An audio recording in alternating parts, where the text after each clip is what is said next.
आजकल आपने इस देश के अंदर, भारत के अंदर चला हुआ एक नैरेटिव देखा है जिसमें मुसलमानों को आतंकी बनाने की एक प्रक्रिया चली हुई है, साबित करने की।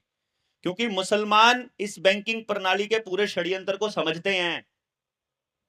इस बैंकिंग का सबसे बड़ा दुश्मन है मुसलमान।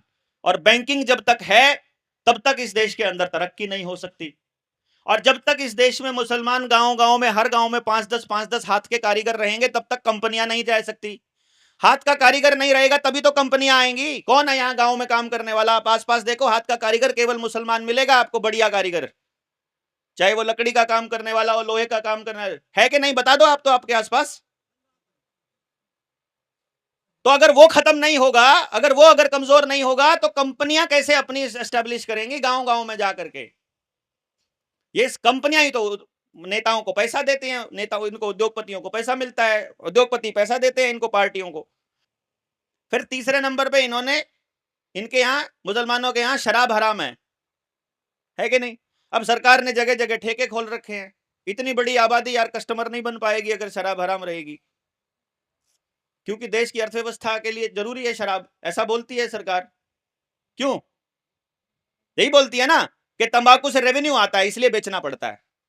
फिर हम क्या, फिर तुम देश की जनता के लिए क्या करते हो? तंबाकू, लेकिन वो कहते हैं नहीं नहीं, फिर हम ना क्या करते हैं, लिख देते हैं उसके ऊपर ना किससे कैंसर होता है।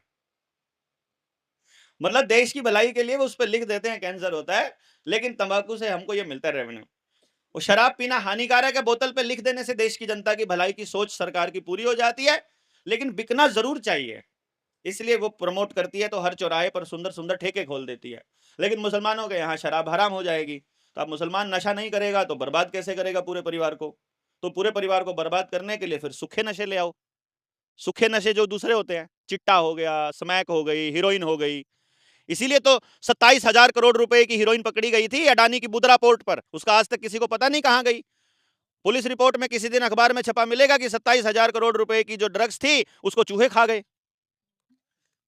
दारू पी जाते थे चूहे तो। बिहार में हुआ था ना, एक ट्रक दारू पी गए थे चूहे। पुलिस रिपोर्ट में लिखा गया कि चूहे एक ट्रक दारू पी गए। मतलब ऐसे भ्रष्ट तंत्र को आपने अपने सर पे बिठा रखा है। हद की बात तो यह है, और अपने बच्चों को इनके भरोसे सौंप रहे हो। जैसा बच्चा गांव को चाहिए वैसा तैयार करने का स्कूल अपने गांव में बनाने की बात नहीं करते हैं, और किसी भी प्राइवेट कंपनी के पास अपने बच्चे को सुबह ही पैक करके भेज देते हैं।